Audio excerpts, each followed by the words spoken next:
It's 2.5 minutes by 2.5 minutes. Very different city. It makes no distinction between business and residential. It's all business at the street level. 바르셀로나 격자 여러분 잘 아시죠? 정사각형의 모서리 친 거, 그 다음에 대각선이 X자로 가는 거죠, 그죠?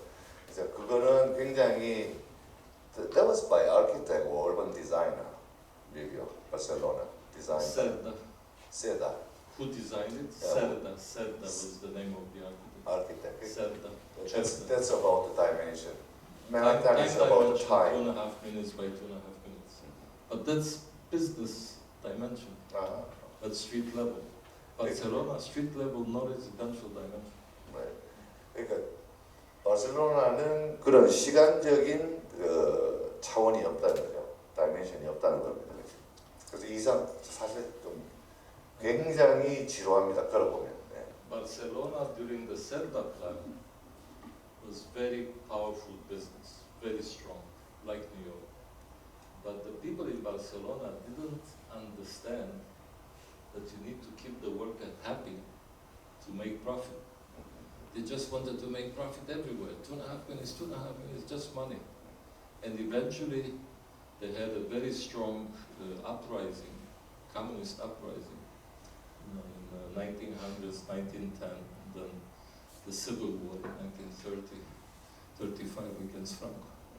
So they didn't understand that design, your decision as a businessman actually keeps society happy, harmonious.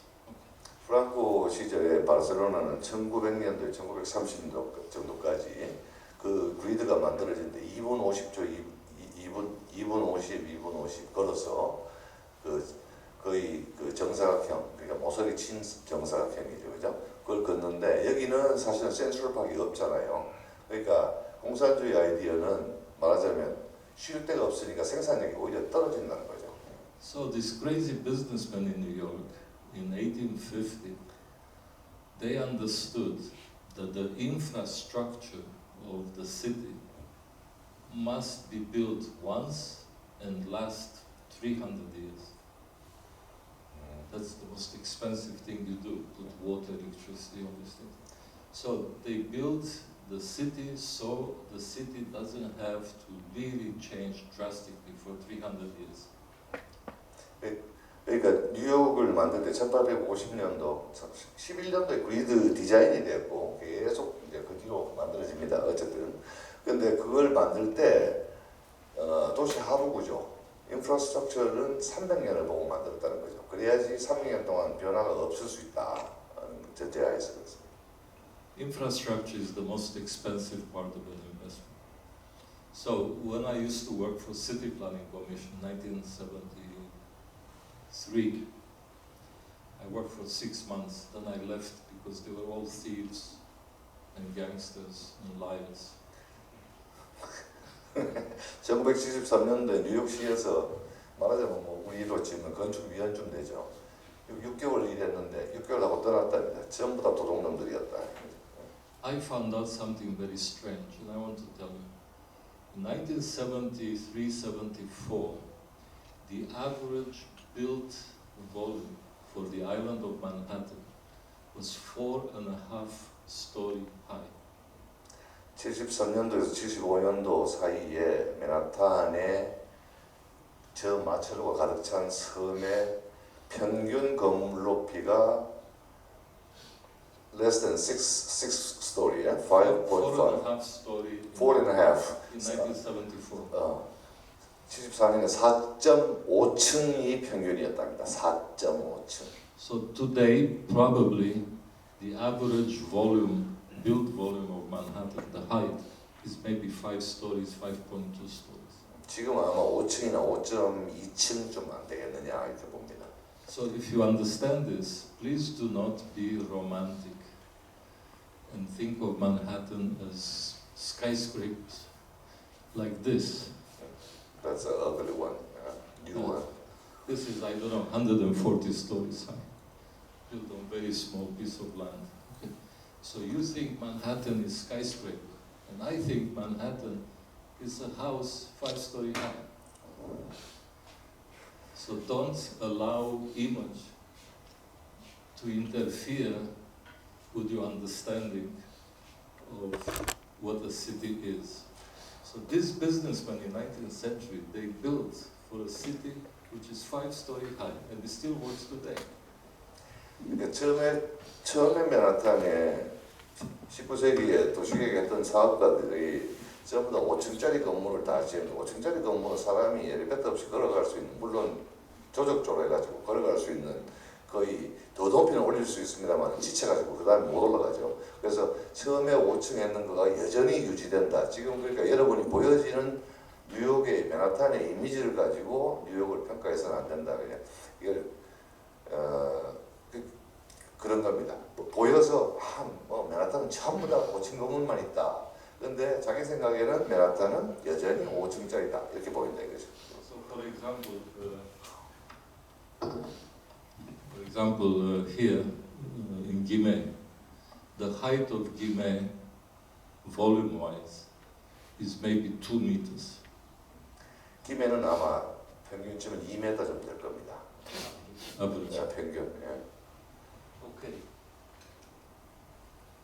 Now, the vision of the businessman, not architects, in Manhattan, at the end of 19th century, all the cities in the world, big ones, they had trains. Train is like a knife that cuts the skin of the city, cuts the skin of the city. It's a big knife, like that, and there's train tracks with the train. You look at Paris, you look at Bologna, you look at Rome, same thing, Berlin. 19세기에 이제 기차들이 막 전기기관 만들어서 기차들이 막 생겼죠. 기차역이 생기고 그러면 그거는 칼처럼, 기차가 칼처럼 도시 자기 살을 쫙 빼는 것처럼, 그죠? 도시를 다 잘라내죠. 그래서 뭐 볼로냐나 뉴욕이나 뭐 로마나 뭐 어디 다 똑같다는 거, 파리나. 예. You look at Seoul today, the train station in Seoul. You cannot cross from one side to another of the city. You got the train station, you got the train tracks. It's very difficult. 서울역에 뭐 예를 들어서 다른 도 마찬가지지만 기차역 때문에 양쪽 방향이 완전히 다 나눠져 버리죠. So American businessmen decided to put the train underground. 미국 사업하는 사람들이 지하로 잡아넣기로 지하로 잡아넣었습니다. 기차의 철도를. Because they needed the skin of the city to make profit. To have shops, to have factories. 위에 땅을 내죠. 피부는 그냥 거기다가 장사를 하기 위해서 놔둬야 되죠. 그러니까 제일 좋은 거는 밑으로 가가지고 이 돈을 벌 수 있도록 유지하는 게 중요하다. So the advantage of what they did to put the train underground is that the train arrives in the middle of the city, 42nd Street. 그 장점은 기차가 도시 중심에 그냥 아무 방해 없이 그냥 들어온다는 거죠.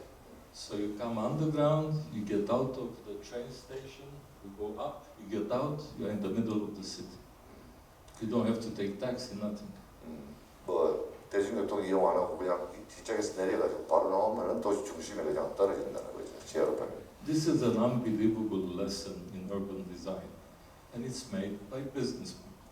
이거는 참 믿기 어려운 그 아이디어인데 결국 이것도 사업하는 사람들이 만들어낸 아이디어다는 거죠. 네. Well, another thing these crazy Americans did is to make a vertical airport, the first and only airport in the history of mankind that is vertical. 수직의 공항이 뉴욕에 있다는 거죠. That's also by businessmen, right? Yeah, sure. Yeah. Well, there was an architect who built it, but he didn't know what he was doing. He made the building, right? No idea. 그 맨하탄에 여러분 수직 비행장 아세요? 들어봅시다. And that is called Empire State Building. This is Grand Central Station, above ground and underground. And the next slide is Empire State Building. Vertical airport.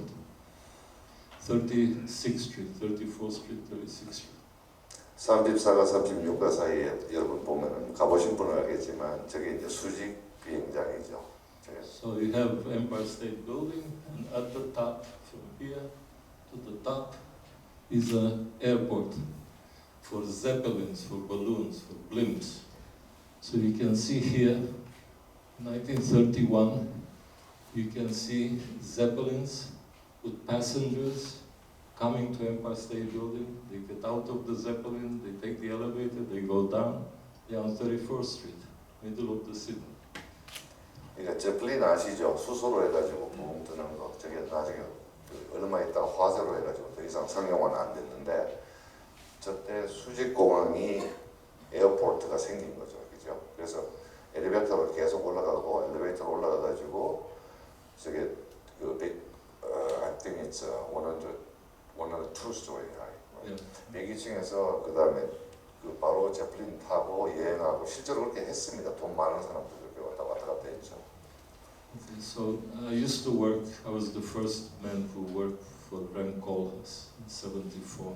74년도에 램 콜하스 여러분 OMA 잘 아시죠?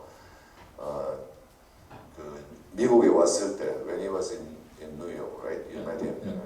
제일 먼저 같이 일했던 사람입니다. 본인이. So he was trying desperately to have original idea like vertical airport, and he couldn't. 그 굉장히 열심히 수직 공항을 찾고 있었는데 램 콜하스가 그걸 못 찾았다는 거죠. I always knew quite a bit about history, so he comes with the proposal. I look at it. I said, "Koolhaas, this was already done." He said, "Oh, really? I have to try hard to do something else." And always change. 그러니까 이미 1932년도에 제가 엠파이어 스테이트 빌딩을 기억하는데 저게 지어졌을 때 벌써 저게 있다라고 램 콜하스한테 이제 보여줬던 거죠. 줬더니 이거 가지고 뭐 더 해보자 했는데 참고로 말하자면 여러분 꼭 그 권장도서 중에 정신착란증의 뉴욕을 보고 한번 보십시오. 정신착란증의 뉴욕의 리서치를 디미트리우가 다 했습니다. 램 콜하스가 썼지만 마지막에 보면은 디미트리우가 어프리시에이션이 나옵니다만은 그래서 사실 내용은 잘 알죠. So we used to fight all the time, but in a friendly way. 친하게 내싸웠답니다. 그러니까 He shows me a design. He says, "What do you think?" I said, "It looks like Corbusier." He hated Corbusier, so he was desperate. Immediately runs and makes another proposal, so it doesn't look like Corbusier, but it always looks like Corbusier. 그러니까 뭘 자꾸 만드는데 어떠냐고 물으면 골비제가 디자인한 것 같다 그러면은 또 딴 거 만들어 오는데 근데 항상 보면 골비제에서 나온다 그 얘기 나온다. I'm not talking about pictures. I'm not talking about style. I'm talking about meaning. 그러니까 자기는 그 어떻게 보이느냐 건물이 어떤 양식이냐 그게 아니고 그것의 의미가 뭐냐라고 보기 때문에 그게 같다라고 보인다는 거죠. So as you well know, Koolhaas continues to make buildings, but his most important contribution is at the level of understanding how society works, how the city works, how business works, and get his clues, get information from the business community, from the people community, to get an architectural idea. Then he makes a building. 램 콜하스를 보면은 뭐든지 주변에 모든 사람들, 사업하는 사람들, 말하자면 이제 돈 있는 사람이죠. 그 다음에 그걸 이용하는 사람들, 이런 것들의 아이디어의 집합체라고 볼 수 있다는 겁니다. So Koolhaas's book, Small, Medium, Large, Extra Large, that's a very important book because for the first time in his thinking, he's shifting from the looks of architecture to the meaning of the city. 스몰, 미디엄, 라지, 엑스, 라지라는 책이 그 건축물이 보여지는 데에서 그것의 의미로 램 콜하스의 개인의 입장에서 전환한 최초의 책이다. 그 이전에 정신착란증의 뉴욕은 사실은 전부 아이디어가 고부제 아이디어가 많습니다. 그거 여러분 꼭 읽어보길 바랍니다. Delirious New York, I'm talking about Delirious New York first, so and also small, medium, large, extra. Delirious New York was information, like Zeppelin on top of Empire State Building. but small, large, medium, extra large. That's ideas. Right, right. 그러니까 그 적신 장난적인 뉴욕은 인포메이션 북이라고 좀 폄훼하는데 그렇고 그다음에 스몰 미디엄 라지 엑스라지는 그것이 건축의 의미에 대해서 본격적으로 쓴 책이라고 합니다. You guys in general, you look at image. 여러분 일반적으로 그냥 이미지를 보죠, 보통. You don't look at something if it's intelligent. 여러분들이 그 안에 어떤 지적인 뭐가 들어있나를 잘 안 보게 됩니다. I tell my students all the time, you know, if you want to get married, are you going to get married to a beautiful woman or to an intelligent woman? They always tell me beautiful. I say stupid, you know. After 3 months, you're going to get divorced. You know? So their architecture is looking at the image. Is it beautiful? Yes. Is it stupid? Yes. Are you going to build it? Yes. 그러니까 그 학생들 여러분들 지금 스튜디오 듣는 학생들 잘 알겠지만 이쁜 여자하고 결혼할 거냐, 지적인 여자하고 결혼할 거냐, 그 전부 다 이쁜 여자하고 결혼한다. 여자의 경우는 남자죠. 그렇게 되면 3개월 만에 이혼한다 이거죠. 왜냐하면 실증 나게 돼 있기 때문에. 이미지라는 거는 실증이 나게 돼 있다고요, 사람이. 그죠? 그리고 So for example, in Las Vegas, one street with buildings on both sides. Buildings are completely crazy. You can see them on the right. Okay. So you get excited about these buildings. Oh, they're crazy. It's freedom. This is anarchy. Not just freedom, it's anarchy. But Americans like this kind of thing.